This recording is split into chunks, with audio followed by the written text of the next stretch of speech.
This is Felt Recoil. Great group of guys. I shot a gun for the first time with my wife, and it was amazing. Christopher Vermillion is a great guy. He helped me not feel intimidated by it all. And he told me The Walking Dead ain't real, man. He said there's no way that Rick from The Walking Dead can shoot a gun and just hold that python like that. There's no way. B-Love. How much do you pay him to say that? Right? I didn't. I could never pay him enough, is what I was looking to say there. However much I could muster wouldn't be worth it. FYI, that was my buddy Brian, a.k.a. People call him B-Love, and he was doing a Facebook Live the other day. I hopped in, and he started on this tangent about going shooting with me, but that wasn't what he's talking about.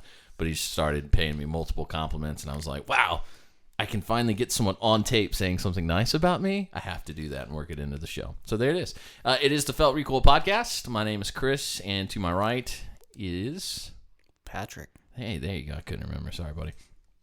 And you did have a puzzled look on your face just now. I know. It's just the two of us. And if a puzzled face... If you see a puzzled look on my face and that's new to you, I think we should hang out more often because you don't know me. It's the week of SHOT Show. I guess that's where we'll start. I want to say a couple of things before we get too deep into it. Last week, we hinted at a few new guns that are being revealed at SHOT.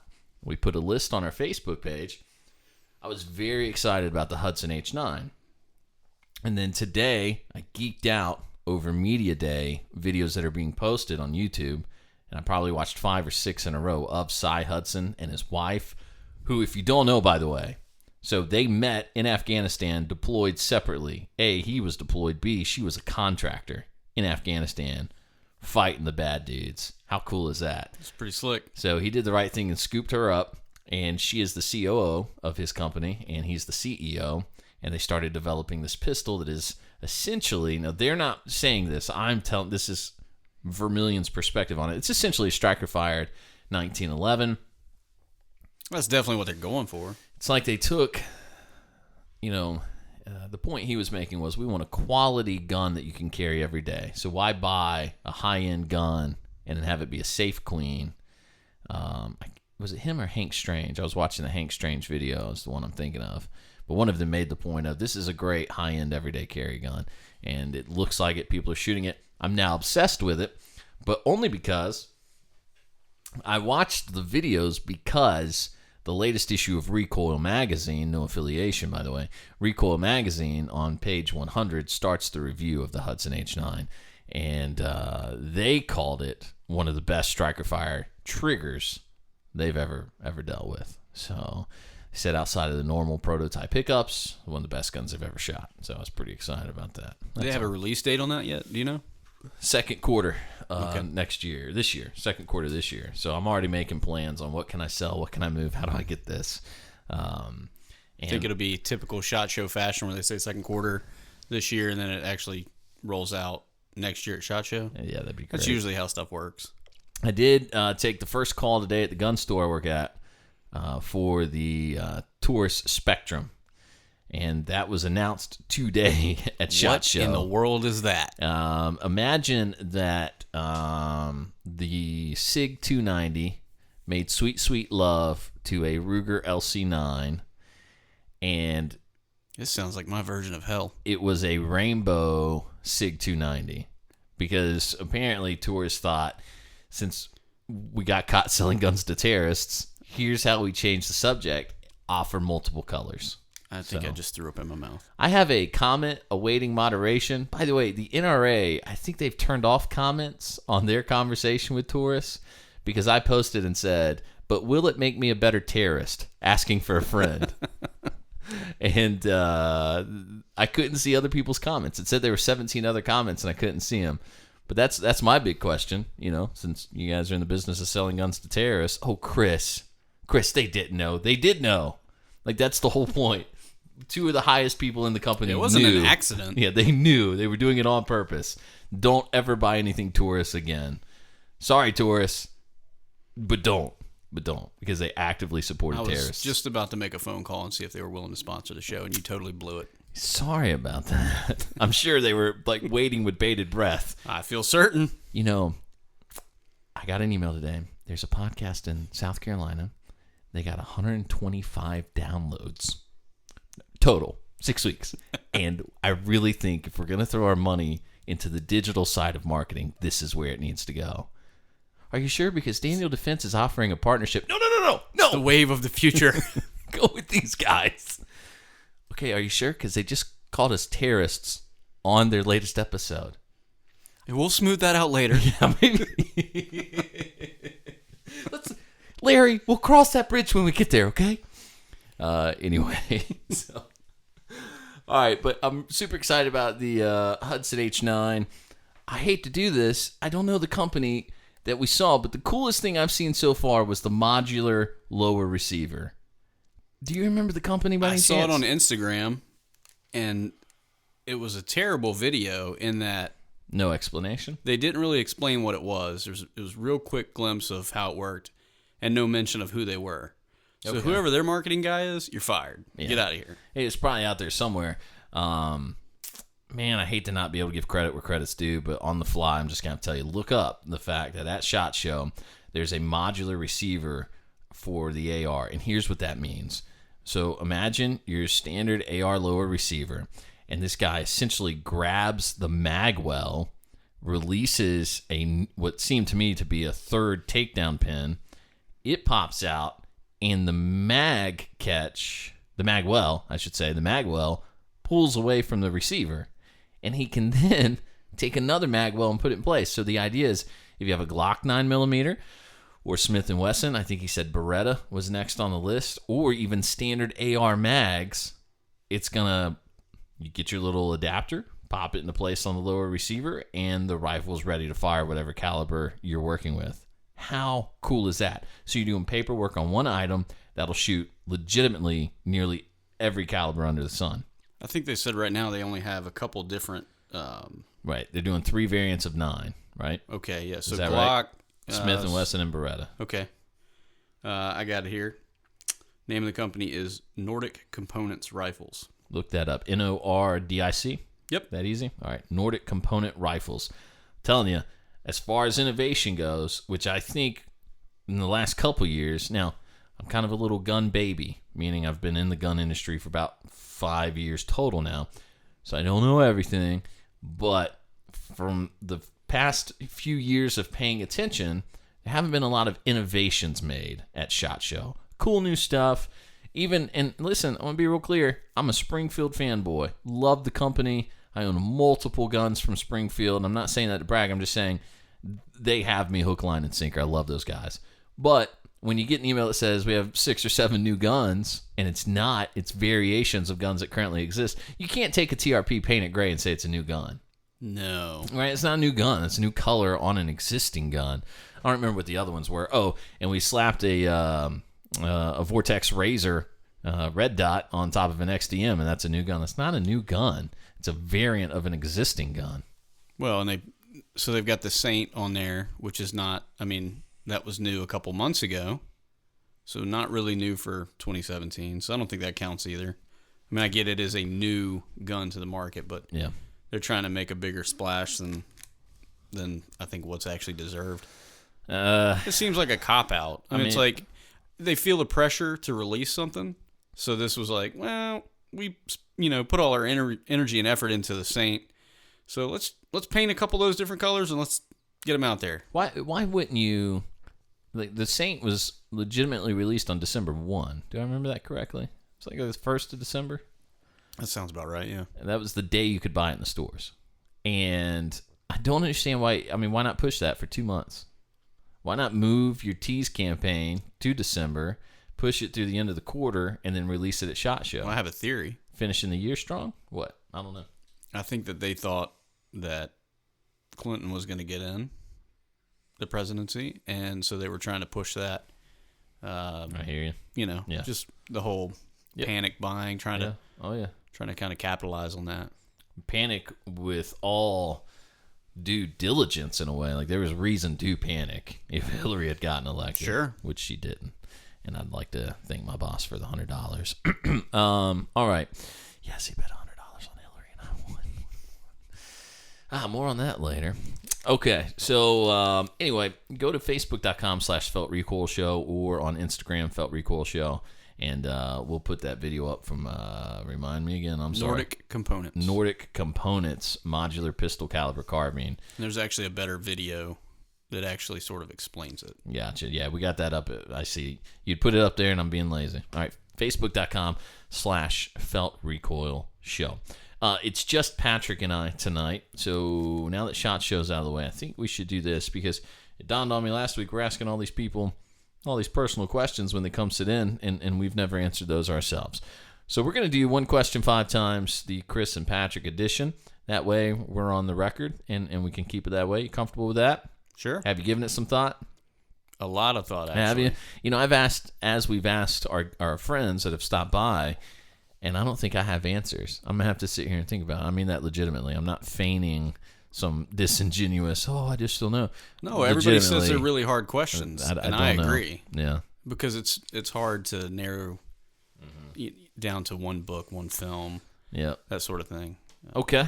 So let me pull them up. I think you're dead on there. Let's pull them up, and I'll shoot the question to you, and then I'll answer, okay? So we'll start with Patrick. You think the one gun everyone should own is? I would say an AR. Yeah? And why? They're really easy to shoot. They're simple, and they're sort of the one gun that can do everything. Yeah. I mean, they're so modular. You can make it into a pistol caliber carbine, which is super popular right now. You can shoot 300 blackout. You can shoot 5.56 and many, many, many other calibers. So you can sort of fine tune it and make it exactly what you want. So it doesn't have to be this cookie cutter type of setup. I'm going to have a technicality answer, and you tell me if it's an allowed answer or not, because I don't know how I would respond. All right. You know, some smart aleck like old Jake Odom comes in and says this, I'm going to shoot it down real fast because you know that guy. But I'm going to say this, and because the government still classifies it, quote unquote, as a firearm, they treat it like a firearm, I'm going to say this. I don't think the gun matters as much as I would suggest everyone own a proper suppressor for their firearm. Can that be my answer? Yeah. Judges? Yeah, we're gonna go with that. We're gonna go with that. We're gonna let that one happen. Here's the answer to why. Because all of the people in the firearms community, okay, everyone will tell you practice like you fight. Well, you want to practice that way because that's how you're gonna fight. Or you're gonna prepare this because you're gonna run into that. Whatever. Yeah, I sort of get it. But nobody out there is shooting as a habit without hearing protection. So I can only imagine that in a real-world scenario where you come out of a dark room and you look down your stairs and there's a creeper coming up for your wife and kids, and so you draw whatever it is, Glock 19, you bring it level and unload on the guy, you grab your AR and shoot it, that's going to be even worse. You're suddenly in this sound vacuum where it's an echo chamber. You're going to be deaf, disoriented, and likely blind and completely inexperienced in that experience. I don't know of anybody who goes out and practices indoor shooting with no hearing protection on a regular basis enough to be accustomed to it. It would be a really bad idea to do that. Sure. So to me, to keep your wits about you, your best bet is pick your favorite gun, whatever you think is going to work for you, and put a suppressor on it. Pay that $200 extra, hopefully, please God, maybe not for too much longer, and then go from there. I think that's the most important thing you can have. But I'm good with that answer. All right, good. What is, and you're not allowed to say the name of the band you were in, for the record. Full disclosure, Patrick was in a band that toured the country for a while and had moderate success, so you're not allowed to say Concrete Jumpsuit. It cannot be an answer. Okay. But what's the one album? Way to crush my hopes and dreams, Vermillion. That was your backup retirement plan. It was. I'll tell you what I'm going to do. I'm going to get on the podcast and say, everybody go find the Concrete Jumpsuit album that we put on iTunes 5 years ago. And when they download, I'll retire off my $4.35. Start cashing those checks. Yeah. What's the one album? Everyone should own it. What is it? So this was a really tough one for me. And that's mostly because I listen to so many different types of music. And so if you know me, you probably think you already know what I'm going to say. Wu-Tang Clan. Right. Because cash rules everything around me, Kareem. Get the money, the dollar bills, y'all. I don't even understand the reference, but I'm assuming those are Wu-Tang lyrics. It is. Okay, great. You weren't ready for that, were you? Nah, I only know the band name. I'm white. Fair enough. But go ahead. Houses of the Holy, Led Zeppelin. Really? Yep. All right. And my reason for that is I grew up listening to a lot of different music, mostly my parents' influence. So there was some country, there was Motown, kind of what you would consider oldies, music from the 60s and 70s. Did your parents expose you to Led Zeppelin, or would you say they were good people? Right. No, they're fantastic parents, and they were not the ones that exposed me to it. All right. And so I grew up listening to that kind of music, and I still love that music. Yeah. But I went on a trip one time with the church, and there was an older guy, and we ended up rooming together, and he had, so this is way back in the day now, he had a Discman with, so portable. Mm-hmm. That was a big deal back then. Mm-hmm. That was like, revolutionary technology. And then he had the foam-covered headphones that wouldn't quite sit on your ear right. Well, ever. but he had the speakers, right? Ah, very cool. So he had the speakers that ran off like AA batteries or something. They sound like crap. But back then, again, it was a big deal. Those were awesome. It was innovation for its time. Sure. Yeah. And so I remember, I didn't know the guy very well, and so he puts on Led Zeppelin, Houses of the Holy, and I had never heard anything like it. So it kind of was just real, like, right. My mind just like, what is going on here, Mm-hmm. So that's my reason. It kind of changed music for me because I'd never heard anything like it. Yeah. And then I started seeking out other bands and different types of music from that. So that's what I got. I was that way with guitar playing and Dave Matthews. When I started playing guitar at like 13, and I was picking up a lot of Garth Brooks songs because that's what I listened to. And I started working in this pizza joint at 15. And this guy, Brian, said, "So are you listening to any Dave Matthews?" And I was like, "No, who's that?" He said, okay. And we literally went and sat in his SUV, and he put it on. And I was like, "Say what again? Now what?" And he goes, "Yeah, man." And I couldn't believe that you could do that with just an acoustic guitar. And it became an obsession to learn how to play that way in that style. So I can kind of understand that.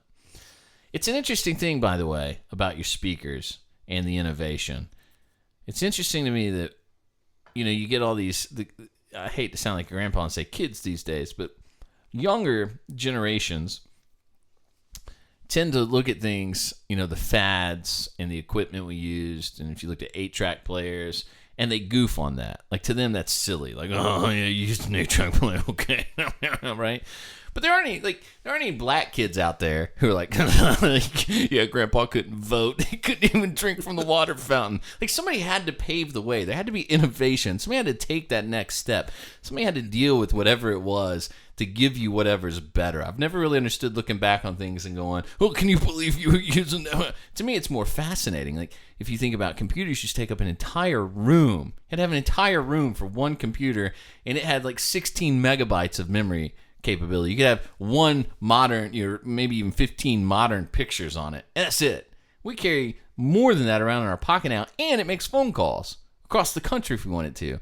Yet we're willing, there's people that will look back and laugh at, something that was innovative for the time that changed the world the way we saw it. But to them, they go, "Oh, that's stupid. Who would ever even use that?" Well, the people that built you whatever it is you have did that. So I don't understand why it's funny, but we tend to do that. I don't either. All right. So for you, what were we talking about? One album? One album. I hope my answer holds water.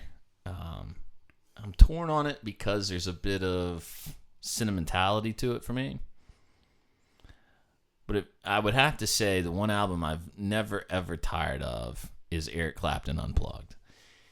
And I think That's good stuff. The reason I would say everyone should own it and listen to it is because it covers such a full spectrum of music styles. You get a little blues, you get a little jazz, but you also get the rock and roll aspect. It's the only album I ever remember my dad handing me. And he said, if you're going to play guitar, you should be listening. You should at least listen to a little bit of this. And James Taylor. Dad was a big James Taylor fan growing up. So right, because your dad's a big liberal. Oh, well, he was a Republican for most of my life. And then it was really weird. He called me, and I said, what are you doing? He said, and he was crying, tears just everywhere, obviously. And he said, John Kerry is on stage in front of a bunch of foreigners, and James Taylor's there playing You've Got a Friend, and there's a lady awkwardly holding a microphone. And I thought he was laughing, but he was crying sincere tears. And he said, I've now become a Democrat because James Taylor told me I had to.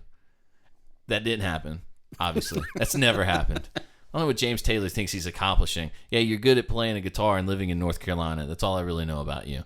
Am I really going to trust my political opinion? Oh, you're right. You're right. Okay. Yes. Oh, okay. I get it.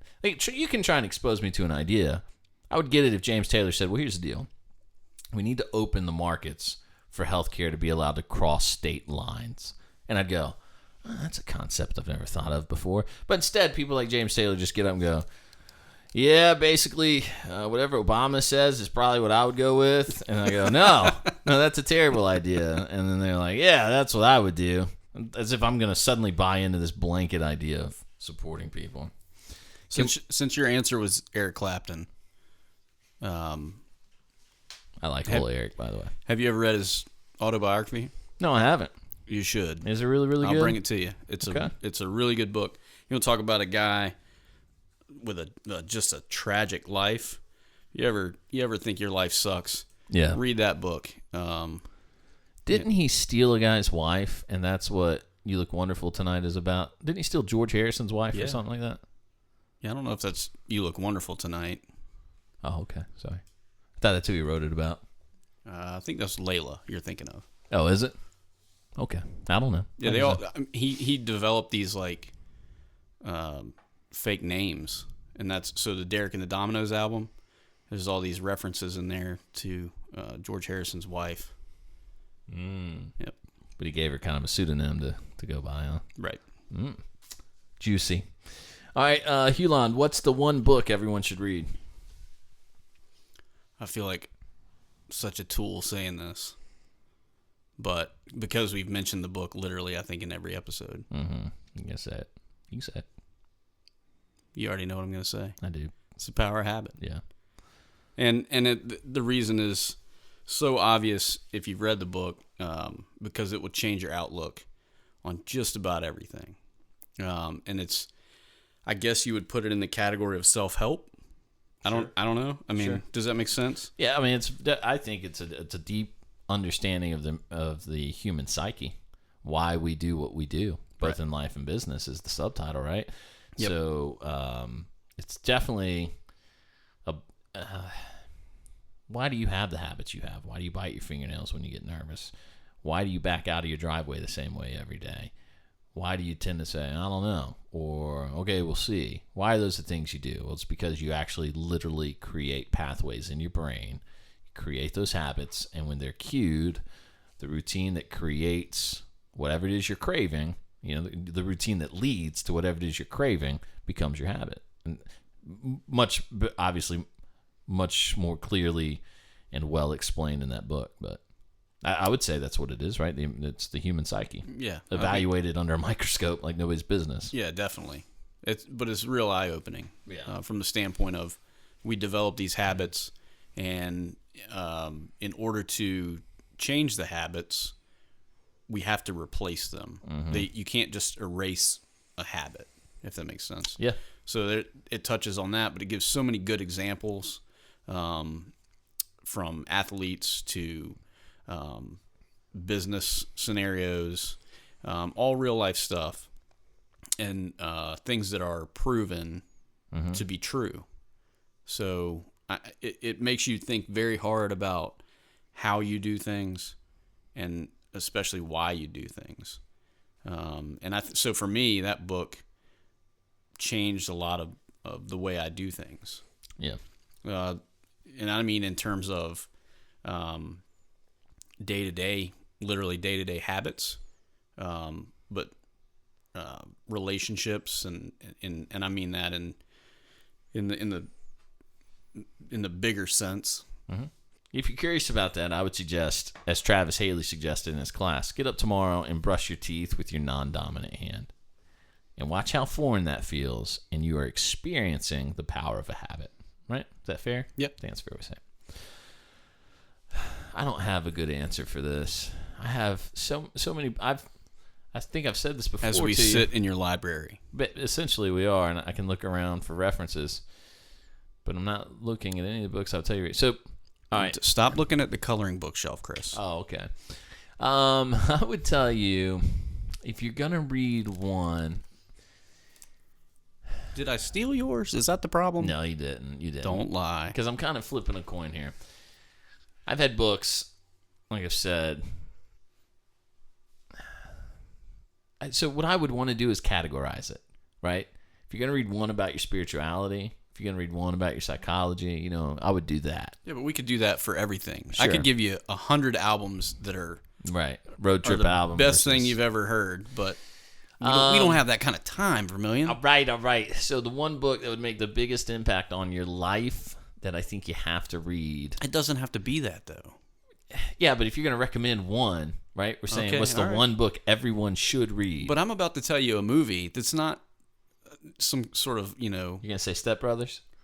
Well, it's a good movie, but no. Oh, okay. But it doesn't have, I mean, just like Jay's answer with the movie, right? Step Brothers. It doesn't have to be I'm the best thing ever. I'm overthinking it. Yeah, I know. I'm just so proud of books that I recommend to people. I really am. Yes, you're so smart. Yeah, no, not really. All right. I'm going to tell you to go read While Europe Slept. And I want to say that honorable mention goes to D.L. Moody's You Will Live Forever, except it's not an actual book. It's a sermon he gave that you can get in book form. So on that technicality, it goes to While Europe Slept. And While Europe Slept, this is why you should read it, was written by a gay liberal who vowed to leave the United States if George W. Bush won a second term. And when he did, he did. And he went to Europe. So he did what all these all media the and celebrity liberals claimed they were going to do when Trump won, but didn't do? I'm sorry. It's written by a guy named BAUER. I can't remember his first name. It's either Dan or Bruce. For some reason, I always muck it up. But look up BAUER's While Europe Slept. And obviously, we'll link all these at facebook.com/FeltRecoil. So just go there, Felt Recoil Show, and we'll get you a quick link to it. But the point is this. This guy left the States. He said, I hate George W. Bush. America sucks for electing George W. Bush. Bruce BAUER. I just looked it up. Thank you. So Bruce BAUER leaves, and he goes to Europe, and he finds out we are the greatest country in the world. Not just because you have to be a conservative to think that way or you have to be a liberal to think that way, but it's because we have a true and honest discussion about politics and history and geopolitical forces. And if you can't have that with the people around you, which most of Europe cannot, if you can't have that, you are doomed. You're doomed as a society. He talks about his friend's dad and his experience with Che Guevara. He had a friend growing up whose father, I think that's right. It's been a long time since I've read the book. Forgive me if you go by it, and this is a little bit skewed. But this much is definitely true. There's a reporter who dissented under Castro and Guevara, and he had his tongue cut out in half, and he had his eyes gouged out so that he couldn't speak and he couldn't read. And he moved to Texas, and he sits in a dark room and reads through Braille. And Bruce recounts that story as he describes being at a Che celebration day in Amsterdam, where all these idiot kids are running down the street in their Che shirts and waving flags with him on them. So that is a book you should read, because no matter how you think, if you're left-leaning or if you're right-leaning in your politics, this guy is going to tell you the one thing we can agree on is that we're the greatest nation in the earth because we allow the honest discourse of dissenting opinions. When you lose that, as the media would have us do right now, again, I didn't vote for Donald Trump. Sorry if it hurts your feelings. I didn't like the guy for president. I like him now that he is the president. I hope everything he says he's going to do happens. He just wasn't my guy. Okay, I didn't vote for Hillary either. I didn't vote for any other wahoos that were running. But my point is this. Now I've lost myself. What was my point? My point is, regardless of how you approach politics, left or right, this guy's going to show you this is why we're the greatest country in the world and why it's so important that those conversations are allowed to be had. And that's where I was going. Even though the media wants to shut down dissenting voices now with fake news and bigotry and hollow cries of racism, that all of that has to at least be allowed to be heard. Are you listening, Facebook? You have to let people hear it so that they can decide what's right and wrong. That's what keeps... They're going to decide for us. Yeah. Zucker Nerd is up there saying, no, not true. I read an article the other day, by the way, that Facebook is now in the business of making videos for companies so that the companies can watch and decide, you ready for this, what unknown biases they have. So you don't know your bias, but you're naturally biased, and Facebook is going to come in and tell you how biased you are, even though you don't recognize it or know it, mainly in your hiring practices. Unreal, but it's true. I welcome it. It's true. Right. I'm sure you do. Anyway. All right. The one book everyone... All right, so what's your movie? That's our next question. What's the one movie everyone should see? I'm going to go with Blazing Saddles. Wow. All right, nice. Well done. And why? Because it is a movie that you could not make in any other time. So if somebody tried to make that movie today, there would be the United States would run out of safety pins, let's be honest. Yep. And it's just one of those movies where almost every line is hilarious. It never seems to slow down. Mm-hmm. And the jokes are just perfect. I don't know any other way to describe it. It's an equal opportunity offender. Absolutely. No one is safe. And it's the best example of the genius of Mel Brooks. Yeah. And everybody in it, every part is...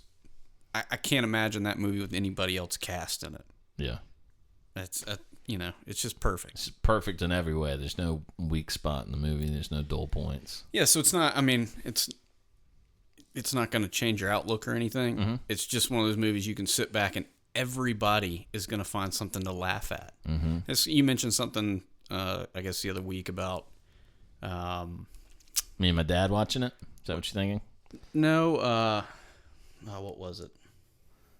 I'm pretty forgettable. Don't worry about it. You are. Usually, you're kind of like my wife right now, like, hey, we should make out later. She's like, yeah. And then I'm like, hey, remember? And she's like, nope. Don't remember it. I have no idea what we were talking about. Yeah, I said something. You just totally screwed me up with that one. Blazing. Well, see, I thought you were talking about the fact that Blazing Saddles is endeared to me. My dad told me. So I shared the story that my dad and I watched Blazing Saddles one time. And it totally proved our point because I said sometimes things are endeared to you because of the experience around them. It could be a pile of crap, but because, for instance, I'll give another example. On my 13th birthday, it's probably the best birthday I ever remember having. I can say actually definitively it was the best birthday I ever remember having. My dad took me to the movies. We saw Stargate. Do you remember that? I do. Okay. I saw that one in the theaters. Yeah, it was awesome. That was awesome. It was so cool. And then they gave me a Sega Game Gear when we got home. And it was the best birthday because it was everything I wanted. Dad took me out to a Mexican restaurant. We had cheese dip, went to the movies and watched Stargate. Margaritas. Right, yeah. Well, son, you're becoming a man. Right. This is what we call tequila. I need you to drink up. And don't tell your mother. Yeah, right. So it was just the best. It was the best. Stargate, I haven't seen probably in easily 10 to 15 years. I'm 36 years old. Yeah, I'm probably going to have to watch that again now. It was so good at the time. But if I watched it now, it might ruin the illusion of how good it was. If you're about to tell me that that's your favorite movie... No, yeah. I know what the point I was going to make was. Okay. Probably one of the biggest reasons why I like Blazing Saddles. And you sort of started to make this point the other week. The whole movie capitalizes on stereotypes. Oh, yeah. And how I find that humor so funny. Right, exactly. Well, but you can't not find it funny. Right. Especially when no one is safe. Right. So that's what I love. Some people call it unbridled racism, but I call it funny. Right. Oh, this racism is killing me. Right, yeah. Well, the stereotype to me exists for a reason. You can call it racist, but stereotypes are there because we buy into them, okay? The stereotype of white people not trusting black people. But if you watch that movie... based in some merit, right? If you watch it and you don't laugh, what is wrong with you? Right. Because you have to be bought into those stereotypes to laugh. You're gonna laugh. You have to understand that they're true. Which means there is some truth in it. Yeah. Like, why is every gas station owned by an Indian man? You know what I'm saying? I don't know, but I'm not saying when be we rude. launch our investigative YouTube channel, we're gonna figure that out.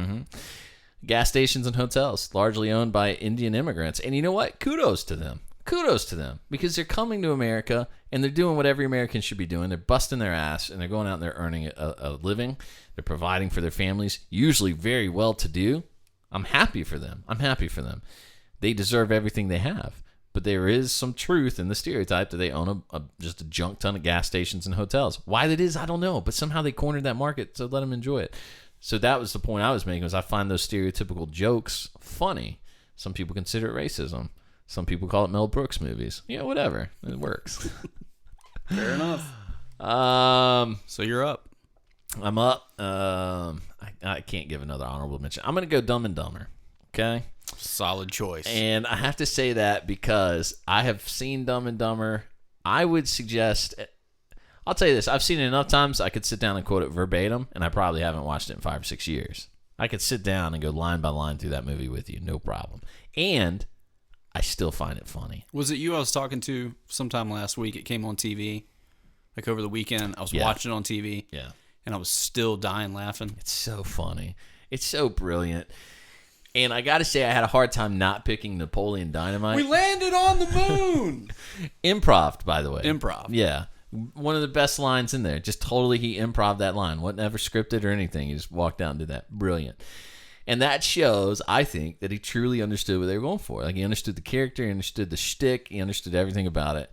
Jim Carrey at his best, Jeff Daniels before he was just a liberal mouthpiece, actually focusing on doing good acting and funny stuff, and I like everything about it. I'll probably never get over how funny the surprise was of him pulling up on that moped and going, trade it for the van back in town. Straight up. Because just when I think you can't possibly get any dumber, you go and do something like this and totally redeem yourself.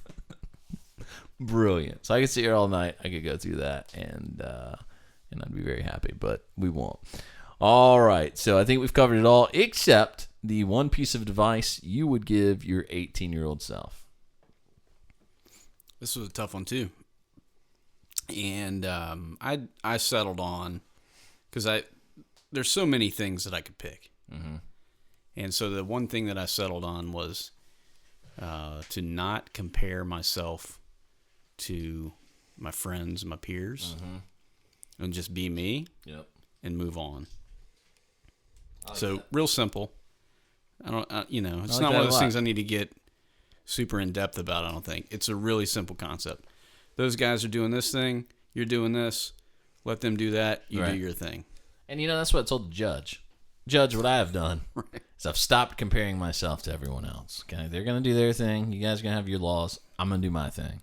So, yes, I haven't paid vehicle taxes in 3 years because that's theft by legislation. Okay, but also B, the government sucks and is stupid.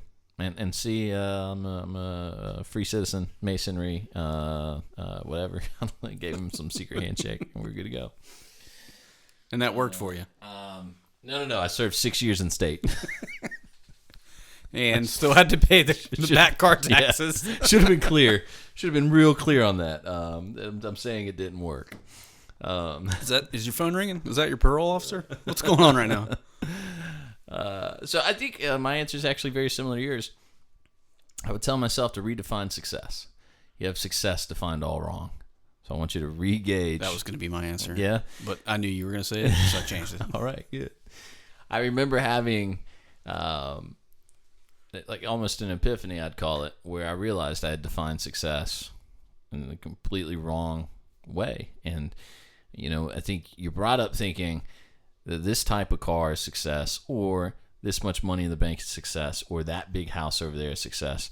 And this is going to sound really... Chris, it's called a Toyota Tacoma. Right. So calm down, okay? I saw it, and I was like, whoa, I just threw a rock at a Toyota Tacoma in my driveway.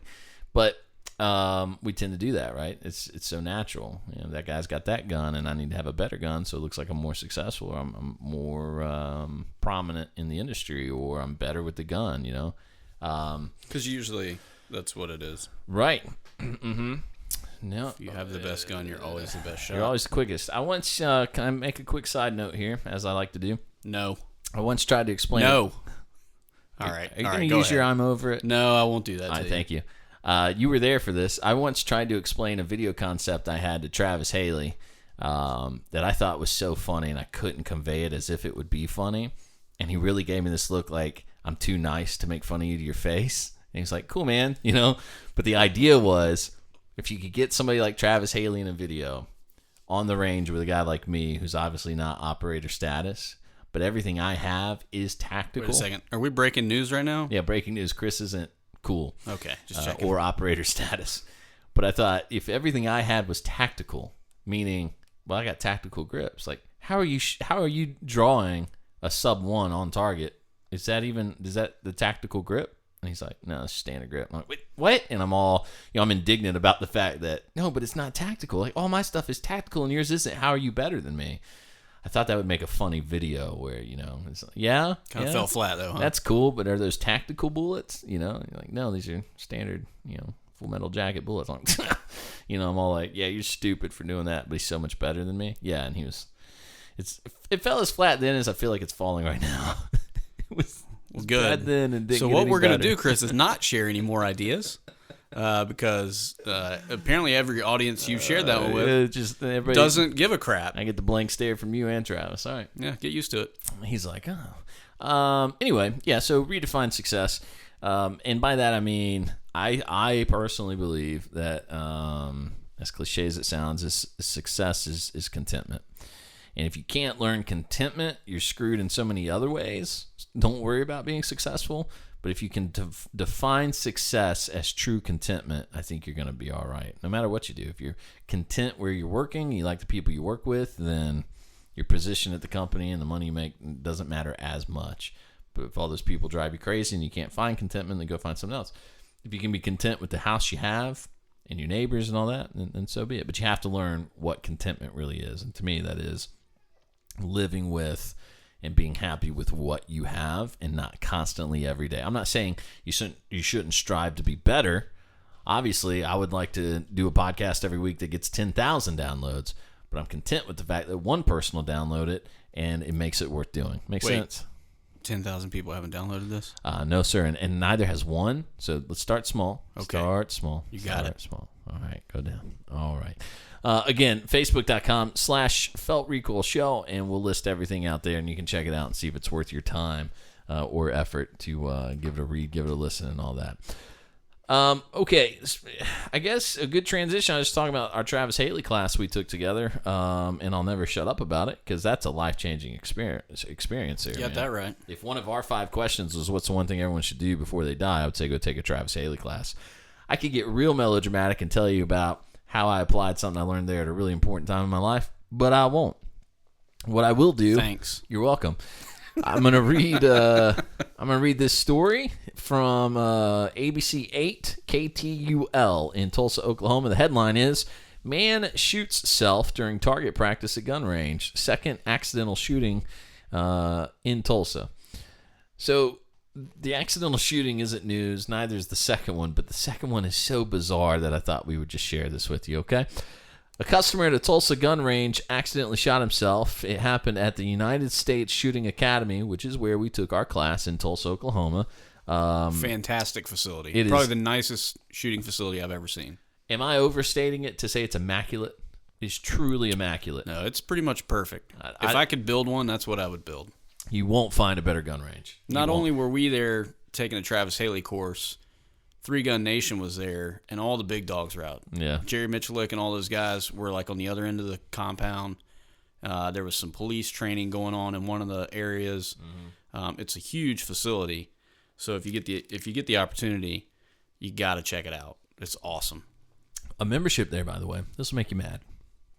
Think about your gun range where you go inside, and there's lead hanging in the air, and some jackhole next to you that doesn't know what he's doing, right? Flagging you every 30 seconds. You're paying probably $250 to $300 to be an annual membership at your local gun range. I would say plus, depending on where you live. The United States Shooting Academy in Tulsa, Oklahoma is $30 a month to be a member. It is so frustrating to know that that's a real thing, and yet it's so far away. Although I would drive the 14 hours again round trip just to go shooting. Babe, we're headed out. We're going shooting. I'm going to let you do the drive, and I'll meet you there. Gotcha. What? All right. So the man shoots himself while he's practicing, and a deputy on the scene drives him to the police station, which is literally next door, 300 yards away, finds a medic, and the medic administers care until EMS arrives. Here's why it's worth sharing. The second accidental shooting in Tulsa was I don't know much about this. You're probably going to have to enlighten me because I make this case all the time that I'll make in a quick second. Here's the meat of it. A man unloading a black powder rifle at his home failed to remove all the primer. He sat the rifle down and it discharged, shooting him in the stomach. I don't know enough about black powder primitive weapons to know if that's even possible. Can I make a comment? Please. That's what you're here for. No. Not possible. I mean, that sounds ridiculous. I don't know. It had to be negligence, obviously. Of some sort, yeah, absolutely. But it always is. To what degree, I don't know. Here's the funny thing. What shot him if he's trying to unload it and he left? What is it? Read it again. All right. So, man unloading a black powder rifle at his home failed to remove all the primer, and when he sat the rifle down, it discharged, shooting him. Failed to remove all the primer. And let me just paint a picture here, and correct me if I'm exaggerating, but a black powder rifle, think of the muskets you see in the movies. Like, this isn't, you're not a 16-inch carbine. This is a long-barreled rifle. No, I get it. I'm talking lengthwise, is my point. This isn't a 16-inch carbine that you could set down somewhere and it goes off and hits you in the stomach. I'll give you that. This is like a 18 to 20-inch barrel, right? Probably. There's no... It's also probably a 50 caliber bullet. Absolutely. So that's, yes. Yeah, because that's the way most of them come. Through the gut, dude. Through the gut. But so if it's... Now, maybe it's an older type of black powder rifle, but most modern ones use a 209 primer, a shotgun shell primer. Is what actually fires the gun. So you either have that in there or you don't. You can't remove part of it, as the article sort of suggests. So none of this makes any sense to me. Well, maybe... And here's a question. I'm not pretending to be an expert on black powder rifles by any means, so trust me. When you load a muzzle loader, you put the primer in, and then a wad, and then your powder. Is that right? The primer would go in on the outside of the gun, if that makes sense. So it's going to fire from a hammer. So you're gonna load your propellant down the barrel. All right. You're gonna load your projectile down the barrel. You got it. And then you're gonna put the primer in where the hammer is gonna strike. Okay. Does that make sense? Mm-hmm.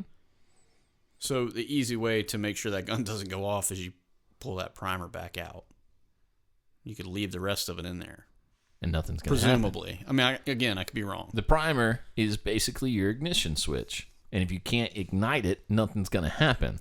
Right. So he could pull the primer out and pull the trigger, and in theory, nothing happens.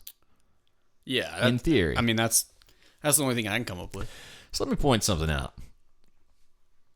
Don't buy black powder rifles. Right.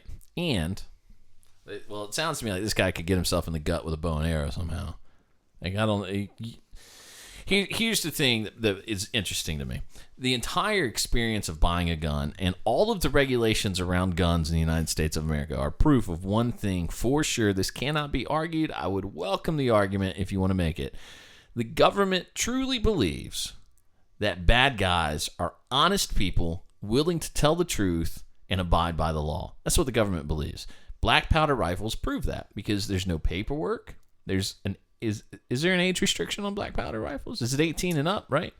Yeah, I think so. You have to be 18 because to buy it. Firearm. Yeah, you have to be 18 to buy it, but there is zero paperwork, and you're talking a 50 caliber rifle, but because it's primitive in nature and loads from the muzzle, the government doesn't think it should be regulated. You can come in and buy it, take it home, no problem. No waiting periods. And I could be wrong on this. You might even be able to be a felon and own one. I could be wrong. Oh man, that would be crazy cool. I wanted one for some. Well, yeah, I mean, after that stint you did in the pen. After those 6 years, it wasn't a felony. I don't know what I'm talking about.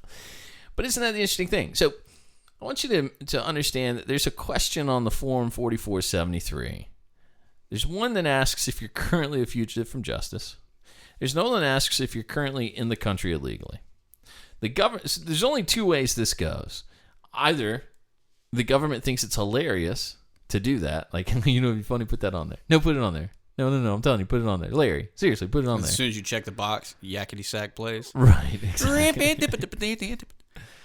The other option is, and I think it's far more likely, that a bunch of yahoos working for the government got together and they said, here's what we're going to do. Let's put something on the form and we'll ask them if they're currently on the run from the law. And the people that are will say yes.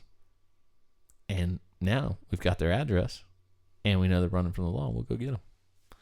And there was likely a quiet moment and everybody sat in awe for about 30 seconds.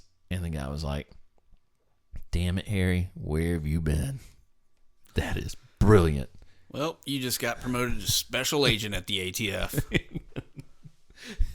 He looks at everybody else in the room. He's like, see, boys, that's how you get it done.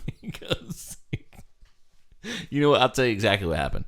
So the black guy at the table says, let's put this question on the form about people running from the law. And the guy at the head of the table goes, Mr. Holder, welcome to the Attorney General's office. That's how that played out. But so it is proof positive that the government thinks bad guys are honest people. And it's the most insane concept to wrap your mind around.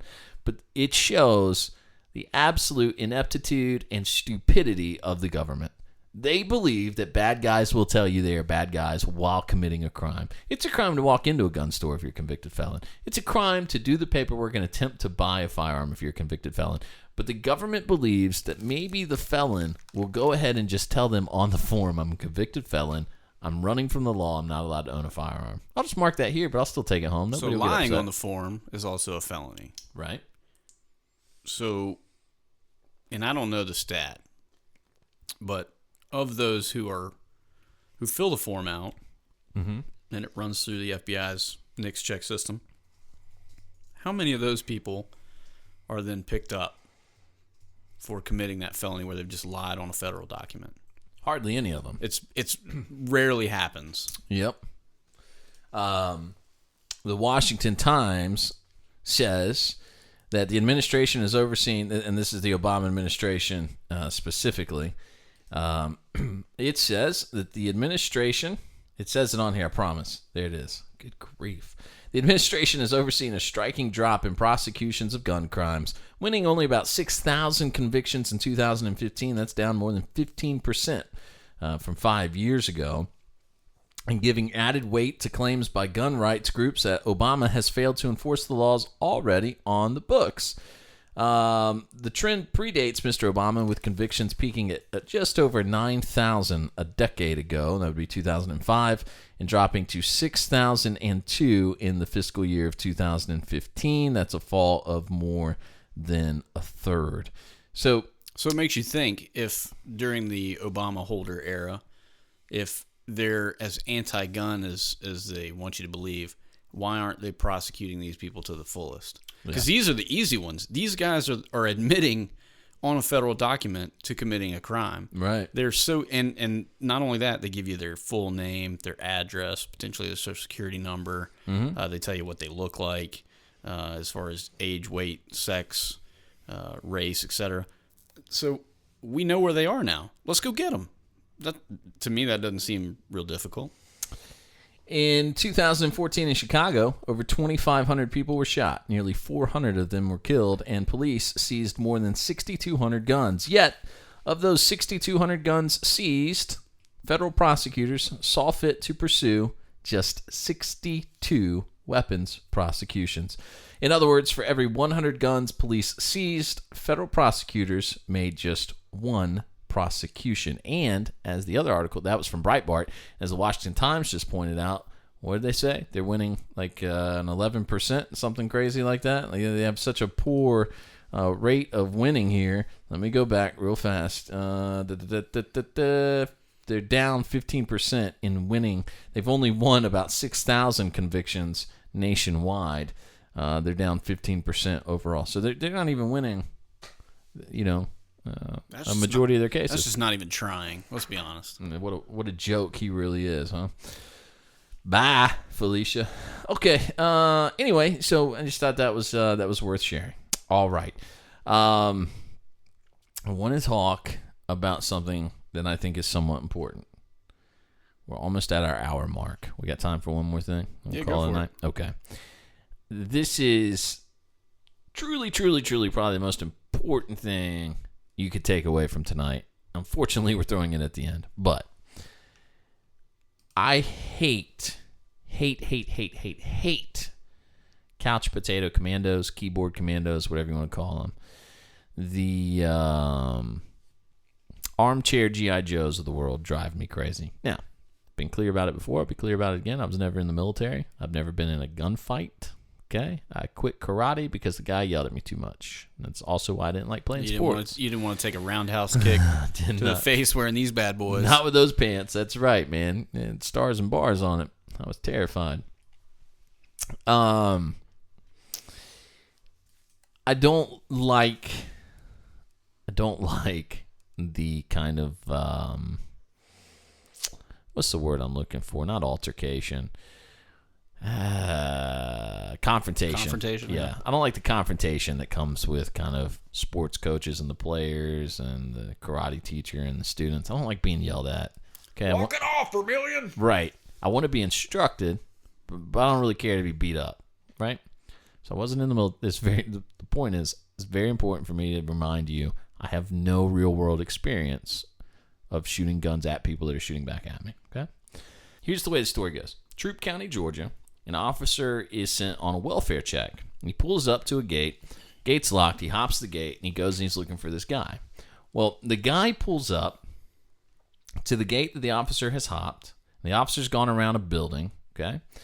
The guy gets out, opens the gate. Well, his mom's in the truck with him, okay? So I'm going to call him the bad guy because he becomes the bad guy. So bad guy's in the truck with his mother, okay?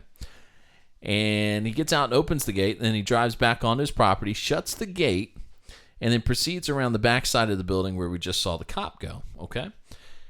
From there, there's an altercation, all right? The BearingArms.com article that I read was essentially a hit job on the officer, saying he shouldn't be a cop, he's in the wrong line of work, etc., etc., etc. I would assume that the author of that has real-world experience. So it's probably a very valid point that this guy's in the wrong line of work and could potentially get someone hurt. Okay? He obviously almost got himself killed. Okay? The officer survives this altercation, by the way. I'm going to play you the audio real fast. And then I'm going to make my greater point here. But here's the audio of what happens as the cop and the guy. And remember, this guy's mom is in the car with him. Elderly woman in the car with him. He rolls around back. There's the cop. And the first thing you'll hear is the cop identifying himself, okay? So here's how it plays out. Sheriff's office.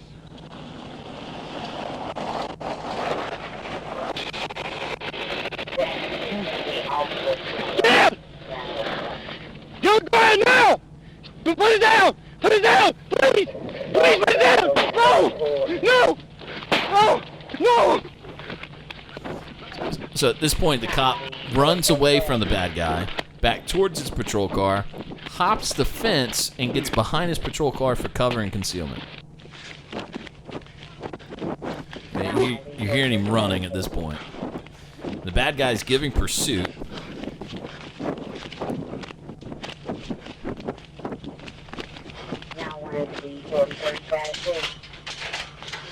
No! Please. Please don't do it.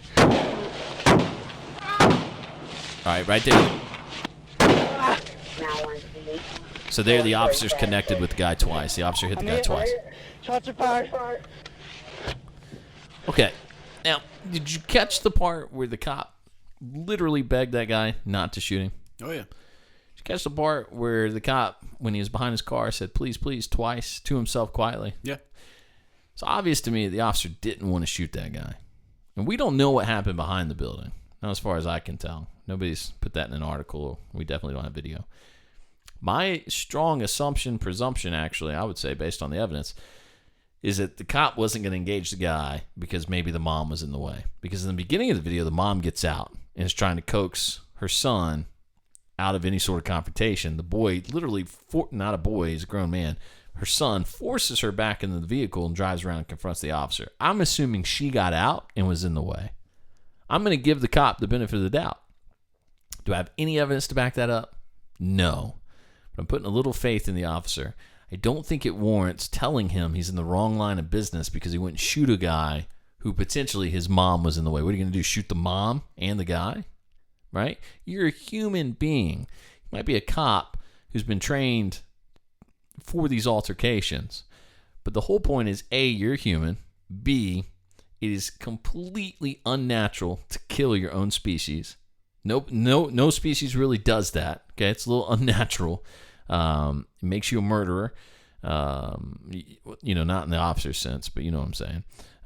It's unnatural to do that. But then C, the bigger point here is, don't talk like you know how you will react, because you don't know how you will react. You have no idea. And I get so fed up with the guys in the comment threads who are, well, he's in the wrong line of business. Oh, he's going to get himself killed, blah, blah. And that's what I'm like, okay, tell me about your firefight experience.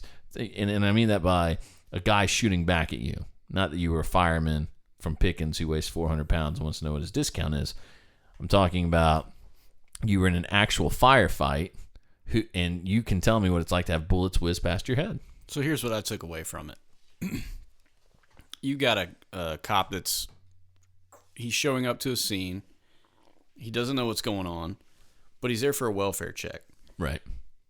I would love to know what the statistics are on welfare checks that end in gunfire. Right. They're probably very, very small. Yeah.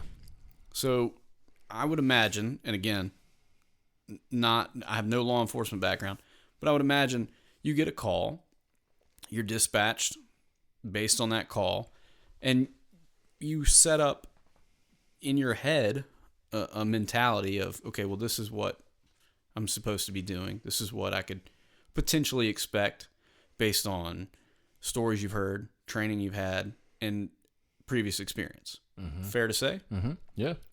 So a guy shows up for a welfare check and ends up getting shot at. To me, that is not a typical welfare check. Right. And I could be way wrong on that, but that's just my mentality. So you got a guy not expecting it, and then all of a sudden he's being shot at. Right. Right. So who the hell are you to tell that guy how he should have reacted? Right. Of course you got that 20/20 hindsight. And a 10/22 tucked in the closet. Of course. That you can shoot a canary with off a telephone pole from 700 yards away. Right. But so that's what I take from it is you've got these guys who want to puff their chests up and say, well, I would have done this and this and this. No, you wouldn't. Shut up. You don't know that you would. Let's put you in that scenario. Let's film it, and then let everyone sit at home, have a beer, eat a snack, and criticize you the next day after they've had 8 hours to think about it. I mean, I think probably being a cop is, I would say, probably one of the most difficult jobs in the world. And I'm not saying that because of current events. I'm saying that because of what policing is. Right. And if you don't believe that, then I would challenge you to strap up. Yeah. You go to the police academy, you go ahead and take one of those jobs and see how well you do with it. And see if that hindsight works out for you. I guarantee it won't. I'll tell you this, too, on a personal level, a few quick things. I'll try and rapid fire here. Number one, Barack Obama, nobody should be a police officer under Barack Obama because he has legitimized the killing of police officers. The minute he said that the Cambridge police acted stupidly because a black guy locked himself out of his house and then became belligerent when the police showed up, I mean, he legitimized disliking police. The minute he said his son would have looked like Trayvon, he legitimized a violent reaction against a neighborhood watchman. And the minute he tried to even placate Michael Brown's family, he legitimized the murder of police officers, because we know that's what Michael Brown was trying to do, and we know Barack Obama was cool with it. He thought Michael Brown was a good kid with a bright future, but Michael Brown was a thug trying to kill police. Nobody should want to be a cop under Barack Obama, but everybody still does it. People still do it. They sign up every day and they go do it. And those are good people. And that's the problem for me, is that here you have a guy whose first instinct was not to shoot back and kill the guy. Does that mean he's not a good cop? Maybe. But I'll tell you what, it makes him a great person. It makes him a regular, everyday guy. And we need more of those people who are willing to maintain their humanity to be police officers. Absolutely. Because I'm tired of the type of cops that come into a gun store and with their cop buddy, and you say to them, this is how you have to do the form, and they call you anal because you're asking them to follow the rules. I'm not being anal. This has legitimately happened to me. That I had a cop lecture me for telling his friend how to legally fill out a form 4473. Made me furious. I'm tired of the cops that'll come in and their license is tattered and weathered and broken in half, and they act like they should be able to buy a gun with it. And you go, I can't read your address here. And they go, yeah, but I'm a cop. I'm tired of those people being police officers. I want them gone, and I want the good guys who say, potentially, I'm presuming here, this guy's mom is here. She's in the way. I'm not going to hurt an innocent person. I can run and get away from this. Who's to say that's not the decision he made? Who's to say that he didn't end up back there, had some cover, and was concealed, and as the guy shot at him, he said, okay, I can escape and not hurt his mom. And so he did that. We don't know that that's not what happened. So Bearing Arms makes this huge assumption that they know exactly what happened because they were apparently there. And they act like, well, this guy shouldn't be allowed to be a cop because he's going to get somebody killed. You don't know that. You don't know that he... Let me break it to you this way. When we were in Tulsa, we'd had 3 days of training with Travis Haley, and he came into the room and said, if you're in the mall and you have your wife and your kids or your girlfriend there, and someone opens fire, what do you do?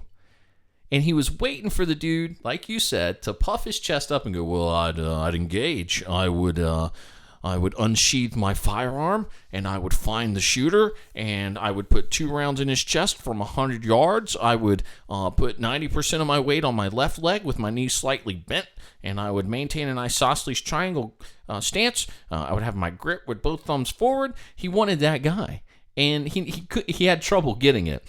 But he had a guy, so most of us were like, man, I'm not gonna do anything. I'm gonna run. Like, that was legitimately the feel of the room. Yeah. And Travis Haley, who has killed more bad guys than anybody in this room could even name, legitimately said, you should run. Because you are not in a combat mindset, because you have your family with you, right? I don't think cops need to walk around in a combat mindset all day. I think cops need to be the people who can go back and forth, no doubt.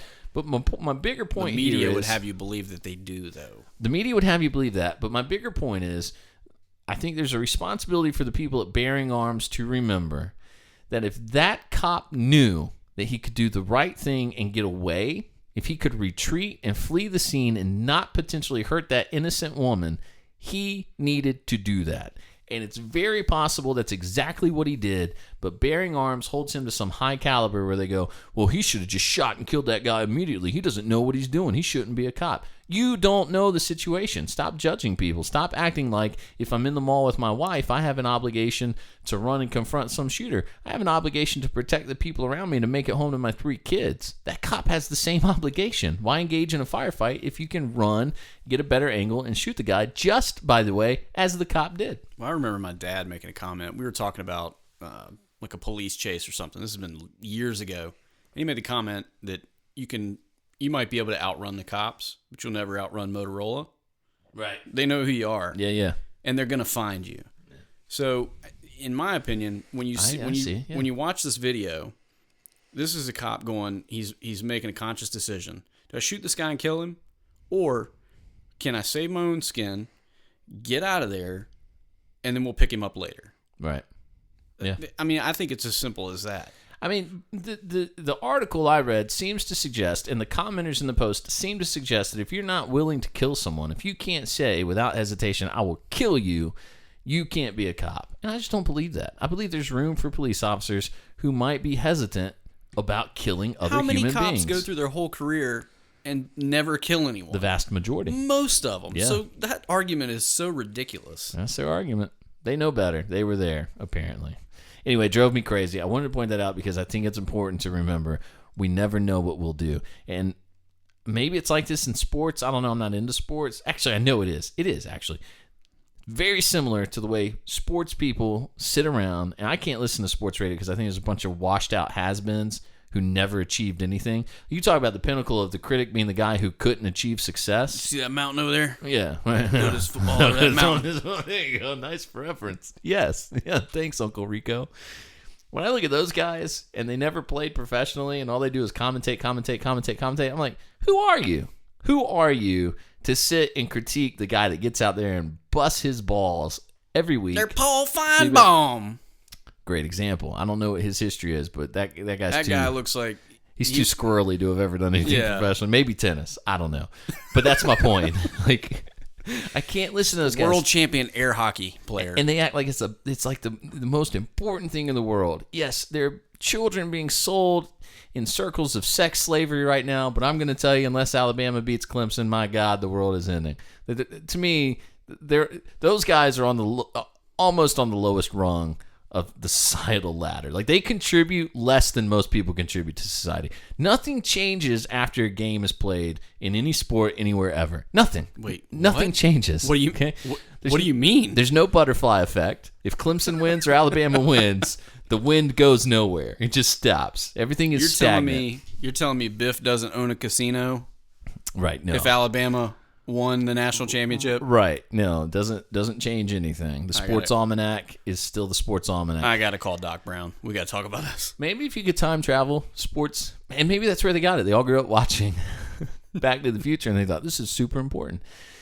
How did I get onto this? Except that it's those commentators, the sports commentators who sit around Monday and Tuesday afterwards, and they go, well, don't know why they ran that play. Well, don't know why I didn't throw to number 85. He was wide open. Those guys are as useless as the commentators on these threads who go, I don't know why I didn't take position cover and fire 5 times in the guy's face and kill him. What? You don't know, you weren't there. And, bigger point, you probably couldn't do it. So stop running your mouth. You probably couldn't do it. Amen to that. I'm in my house. I'm asleep with my wife. I have 3 kids in my house. If somebody comes in this house, would I kill them? Without hesitation. I can guarantee you that. It's a different mentality. Even if you know, in a sense where you live with someone else who's a significant other, you know that if you've got the gun, you've made that decision mentally. I will kill you. I will kill you. But there's 3 kids in my house. Okay? That's a whole different scenario. You're in your house, though. But wait, yes. But the greater point to me is this. There's 3 kids in my house. If I hear creeping on the stairs at night, what am I going to do? Mentally, normalcy bias, I'm going to assume it's a kid. Right? And I'm going to call out, hey, is that you? Is that you? Is that you? No? Oh. I'm going to get up. My first priority is not to kill the bad guy. My first priority is to protect my kids. Second priority is there's somebody coming up the stairs I don't know. Third priority becomes identify the target. Don't shoot your kid. My first priority becomes don't shoot my kid. Keep my kid safe. Don't shoot my kid. Right. So imagine there's a video of me and I identify a target and then I hesitate to shoot. And everybody goes, oh, why didn't you just shoot him? Because you don't know the circumstance. You don't know that there were 3 kids in my house. You don't know that through my head went 3 names, 3 faces, and then the identification of a target that was a threat. You don't know that. You're assuming that I should have just opened fire blindly, right? Maybe it's a similar thing. You don't know. You're not in the mind of the person making the action. So it drives me up a wall when these guys get on, and it's a thread. If you go to Bearing Arms and read their post, which you can if you want to waste your time, you'll see that they're very just angry that the guy's even a cop. I'm about to troll the ever-loving crap out of them. They seem offended that the guy's a police officer. I encourage everyone else to do the same. I would. Yeah, go find the article. I don't know. So at the end of the day, the whole point being, I'm over the guys who will tell you this is exactly what I would do. Very much like the guys that go into any gun store and they want to look at all these guns and they tell you, well, I'm going to get this because, you know, my 45, well, it'll knock them down. You know, these guys that carry 15 rounds an hour, well, you're going to need it. You're going to need all 15 rounds. Here's a challenge that I've made before and I'll make to anyone. If you are in the habit of saying one caliber is better than the other, you can come to my house. I will shoot you twice in the chest with my 9mm. And if you can get up, I will let you empty whatever size magazine of whatever caliber you want into me. It's a standing offer. I don't think your neighbors are going to appreciate that.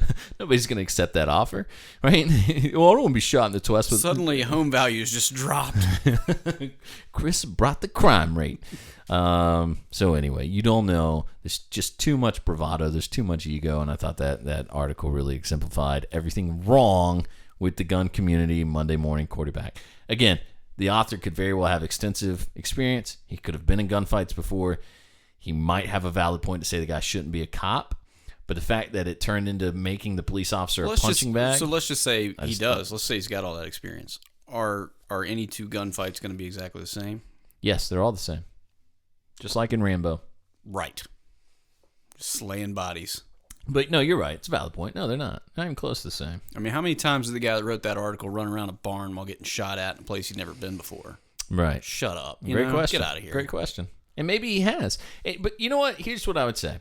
If that guy's been in that situation, he should know better than to critique someone after action that has been in that situation. He should know well enough, other than the two guys spitballing ideas at each other in the home office, he should know better. And he should say, you know what? He might be in the wrong line of work, but for now, let's give him the benefit of the doubt. I'd love to hear what all the details are from the officer. What happened? Oh, the mom got out and got in between you and the guy pulled the gun up over her and shot at you, and you wouldn't shoot through the mom? Kudos to you.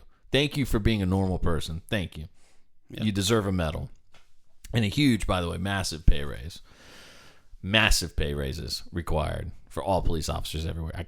I can't believe the low income that police officers make. I can't believe it. It's hard for me to fathom how little they make. But they do. They make very, very little. And it's unbelievably... It's absurd. All right. One last thing, and then we will go. We have dragged this out. We're going to do our pocket dumps, and then you can go to our Instagram, Felt Recoil Show, and you can look at what we have. But we'll do a quick rapid fire. Let's run through them real fast. Tell me everything. If you dump your pockets right now, what are we going to see, Hulon? Glock 19, Gen 4. Okay. Trigger work by Wheaton Arms. Nice. A little custom stippling at the house. Courtesy of Hulon Inc. That's right.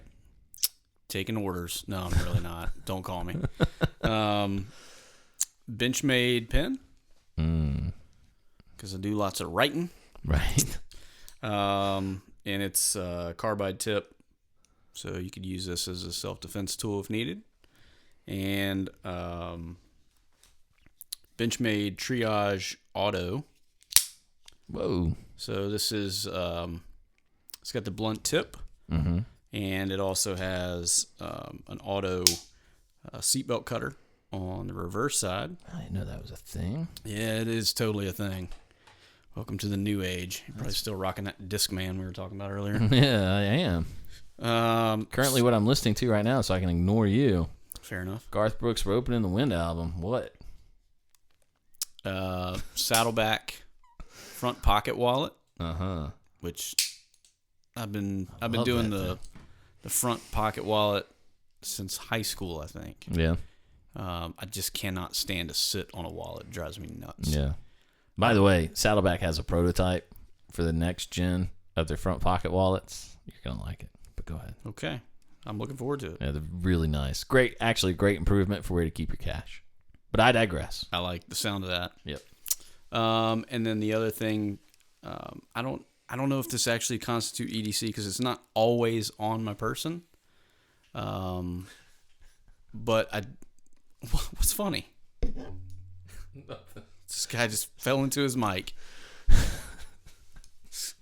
I really wanted to say penis, but right. I don't know why that struck me as funny. Sorry, go ahead. And the show just went downhill. That one download we have, that guy just clicked unsubscribe. All right. So I also have a cat tourniquet from North American Rescue, Gen 7, and I don't always have one of these on my person, but generally there's one very close to me at all times. They're in all the doors of my truck. They're in my girlfriend's car. They're around the house. They're in my office at work.